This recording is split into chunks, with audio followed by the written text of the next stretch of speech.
Безопасность – это основа развития и важнейшая составляющая инвестиционного климата. Отрадно, что иностранные инвесторы начали проявлять интерес к нашей стране. У нас 2 морских порта, есть транзитные возможности. Сегодня мы вплотную занимаемся вопросом запуска нашего аэропорта. Уже подписан контракт на проектирование, начаты подготовительные работы.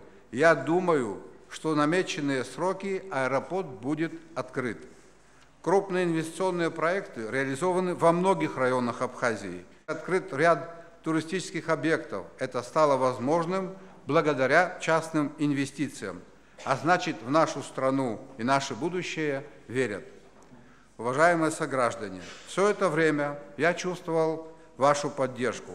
Я всегда открыт для диалога, всегда прислушиваюсь к аргументированной критике и готов обсуждать важные для республики вопросы и варианты их решения с самым широким кругом общественности, в том числе оппозиционной. Я присягал всему народу Абхазии и служу ему, поэтому и слушать я буду всех и намерен взаимодействовать с конструктивно настроенными людьми. Ограниченность сбыта продукции. Мы работаем, чтобы создать будущее нашим детям. Наша страна должна быть комфортным, безопасным и желанным местом для жизни нашего народа. Наш путь – выбраться из стагнации и застоя к развитию. У нас нет права свернуть с выбранного пути. На этом пути мы будем укреплять основы абхазской государственности, хранить и сохранять наши обычаи и традиции. Мы должны быть открыты к тем, кто открыт нам и признает нас, кто хочет сотрудничать с нами и строить долговременные, надежные и честные отношения с нашей страной. Вектор на сближение с Россией незыблем и непоколебим. Абхазия остается важным игроком в процессе укрепления стабильности и безопасности в Кавказском регионе. Мы естественные союзники и будем делать все для дальнейшего наполнения союзнических абхазо-российских отношений полезным для народов 2 стран содержанием. За прошедшие годы нам удалось запустить целый комплекс преобразований в финансово-экономической и банковской сферах, в здравоохранении и культуре, в сфере обороны и безопасности, в сфере конституционного законодательства. Главное, нам удалось во многих отраслях справиться с негативными тенденциями и подготовить почву для дальнейшего развития. Важно работать над фундаментальными проблемами, тем, что составляют основу нормальной жизни государства и общества. Это дороги и электросети, водоснабжение и иные коммуникации. Это все то, без чего не может функционировать современное общество. За этот период значительное внимание уделялось дорожной инфраструктуре в городах и районах Абхазии. Всего было отремонтировано 106 километров дорог. Для наглядности отмечу, что это примерно расстояние от Сухум до Псоу. Были отремонтированы 6 мостов, 5 особо опасных оползневых участков были оборудованы подпорными стенами на сумму более 240 миллионов рублей. Были проведены работы по водоснабжению и канализации общей протяженностью порядка 160 километров. Это расстояние от Очимчири до Псоу. Помимо этого были обустроены очистные сооружения в Гагрском и Гудаутском районах.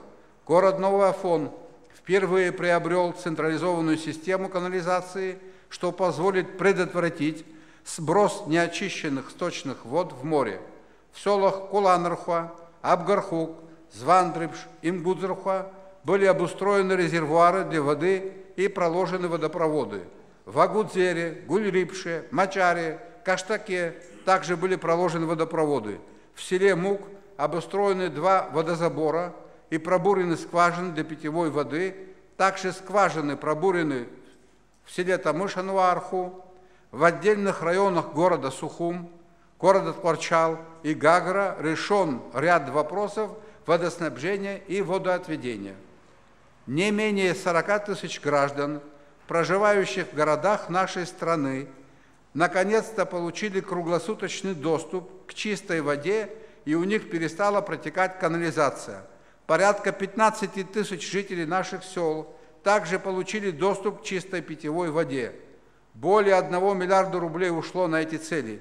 И речь идет о базовой инфраструктуре, без которой экономика страны не сможет развиваться. Более 1 миллиарда рублей было потрачено на приобретение и монтаж порядка 160 километров кабеля и провода, на реконструкцию и капитальный ремонт 3 электрических подстанций, замену 13 трансформаторов. Наши электросети работают на пределе своих возможностей, и без больших вложений в их ремонт и развитие мы можем вообще остаться без электричества. И именно поэтому столько денег приходится вкладывать в энергетическую инфраструктуру, которая изношена более чем на 80%. Решение этой проблемы, исходя из наших бюджетных возможностей, не существует.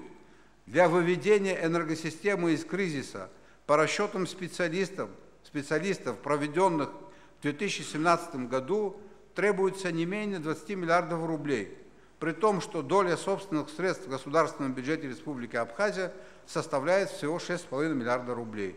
Выход из сложившейся за долгие годы энергетического кризиса потребует глубоких реформ в отрасли, привлечения десятков миллиардов рублей. Но главное условие должно оставаться неизменным – это сохранение ключевой роли государства в управлении энергетической системой.